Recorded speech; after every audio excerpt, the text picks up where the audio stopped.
نہیں ہو سکتی بھائی، سستی کیا مہنگی ہوگی، اور زیادہ مہنگی ہوگی۔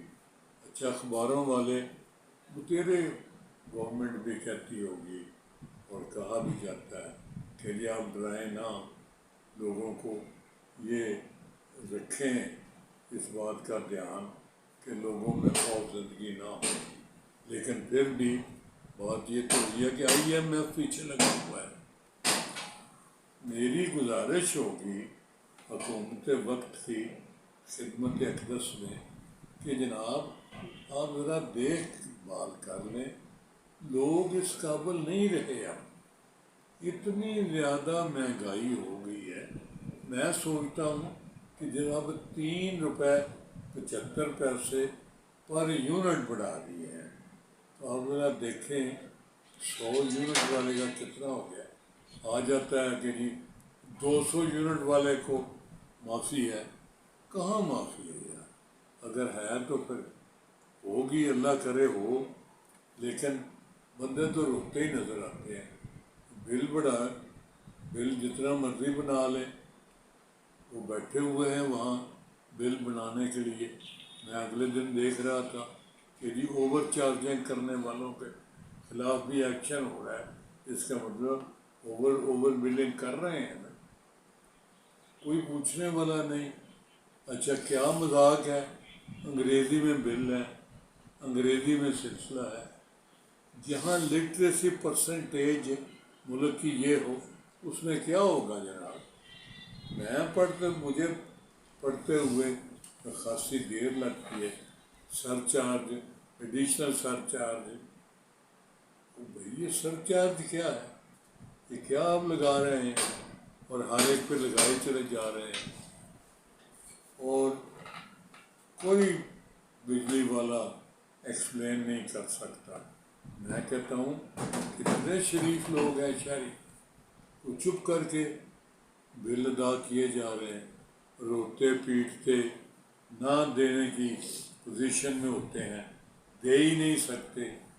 میں خدا کی قسم ہمیشہ اپنے ملازمین کو پوچھتا ہوں، وہ پھر کنے بل نے تو کنے دیتے ہیں؟ کہ جی ایتکی پچھلی باری تھوڑے کو پڑے سن پیسے، ایتکی فلانے صاحب کو پڑے ہیں۔ ہر دفعہ ہی کروں نہ کروں پڑھ کے یا کوئی چیز بیچ کے یا کسی طرح کار پورا کرنے بہوجی کریے کہ یہ ایک دفعہ کٹ کے لے گیا، میٹر لے گیا چک کے، تو پھر اس کے بعد رشوت بھی دینی پائے گی، تو اور بھی کم ہوئے گا، پھر دقت بھی ہوگی، تو پھر وہ بل بھی زیادہ ہوئے گا، سرچارج بھی پائے گا، لیٹ فیس جرمانہ بھی پڑے گا، یہ سارا کچھ یہ نہیں کہ کوئی چیز گھر دی بیچ کے ایسی یہ بل دے دی۔ تو جناب یہ مجھے سمجھ نہیں آئی کہ اوپر یہ جب پہلے بجٹ آ رہا ہے، اچھا یہ کیا بکواس ہے کہ دکاندار جو ہے بجٹ آتے کے ساتھ بلا وجہ ہی جس چیز کا بجٹ پہ اثر نہیں پڑنا اس کی بھی قیمت بڑھا دیتے ہیں۔ دکانداروں کو خدا کا خوف ہی نہیں آتا کہ آپ یہ بڑھا رہے ہیں، تو کس نے آپ کو کہا؟ اچھا پچھلے دنوں میں نے دیکھا پڑھا اخبار میں، پرائس کنٹرول کمیٹیز جو ہیں ان پر بھی کوئی اتھارٹی برسی ہے کہ یہ کیوں کر رہے ہو تم نے کبھی چیکنگ کی ہے؟ کبھی دیکھا ہے کہ سب نے ریٹ لگا رکھے ہیں؟ اور کبھی کسی نے جا کے چیک کیا ہے کہ یہ ریٹ کس نے فکس کیا ہے؟ یہ آپ ریڑھی والے، چھابڑی والے، دوسری والے، چھوٹی موٹی دکاندار، یہ ریٹ کس نے فکس کیا ہے؟ تو کیسے بنا رہے ہیں؟ اور پھر یہ بٹے جو باٹ ہوتے ہیں، یہ آپ چیک کریں، جو محکمہ والے ہیں اور ران چیک کرنے والے، انہوں نے کبھی چیک کیا ہے؟ نہیں کیا۔ کرتے ہیں تو کبھی اطلاع آئی ہے کہ جی کسی بندے کو جرمانہ ہوا ہے؟ نہیں ہوا۔ تو جناب آپ یقین کریں رات کی نیند حرام ہو گئی تھی یہ سوچ کے کہ یار یہ غریب آدمی جس کی اتنی تنخواہ ہے میری اتنی آمدنی ہے، اتنی پینشن ہے، اتنا یہ سلسلہ ہے، تو میں مہینے کے آخر پہ تنگ آ کر کسی نہ کسی طرف مجھے دیکھنا پڑتا ہے کہ وہاں سے تھوڑی سی مالی مدد مل جائے تو آسانی ہوگی، ورنہ دقت ہوگی۔ کام تو چلتے ہی رہتے ہیں، لیکن جن لوگوں کی آمدنی اتنی ہے وہ غریب کے بچے کس طرح گزارا کرتے ہیں؟ وہی روٹی پوری نہیں ہو سکتی، کیسی بات ہے یہ؟ روٹی بندہ بھی کہاں سے کھائے گا؟ جس کے 5-7 بچے ہیں، اس میں 1-2 کماتے بھی ہیں۔ یہ میں بڑی سختی کرتا ہوں کہ جی لائیں، بچوں کو پکڑ کر زبردستی کریں، ان کو بٹھائیں اسکول میں، ہم مدد کریں گے، کتابیں فری دے دیں گے، یہ چیزیں فری، بستہ دے دوں گا اور یہ چیزیں دے دیں گے۔ وہ کہتے ہیں جی یہ منڈا جڑا ہے یہ 10,000 روپیہ مہینہ لیا جی باؤ جی، اے فلانے حلوائی کی دکان تے بھانڈے مانجدا۔ میں دسو 10,000 روپیہ میں 5,000 کی کمیٹی پائی جے تے 5,000 روپیہ گھر دے ارا پرا خرچے جڑے موار نے وہ کرنا، تو میرا دل تو کرتا ہے، سچی بات ہے، کہ میں اس کو 10,000 روپیہ اپنی جیب سے یا ہیلپ کی جیب سے دے دوں، لیکن میرے پاس بھی اتنی گنجائش نہیں ہوتی کہ میں ان کو 10,000 روپیہ اپنی جیب سے دے دوں اور اس کے بچے کو اسکول میں لا کے بٹھا دوں۔ اسکول کی فیس بھی نہیں لوں گا، اسکول کی ساری چیزیں بھی فری دوں گا، لیکن وہ 10,000 روپے میں کہاں سے دوں؟ آپ دیکھیں 2.5 کروڑ بچہ ہے جو اسکول نہیں جا رہا۔ یارو ہم تو مسلمان ہیں، ہمارے تو رسول صلی اللہ علیہ وآلہ وسلم جو وہی آئی پہلی، وہ آئی یہ تھی اقرا بسم ربک الذی خلق۔ اور میں التماس کرتا ہوں، میں گزارش کرتا ہوں ان لوگوں سے جو افورڈ کر سکتے ہیں کہ وہ بچوں کو دور پڑھائیں۔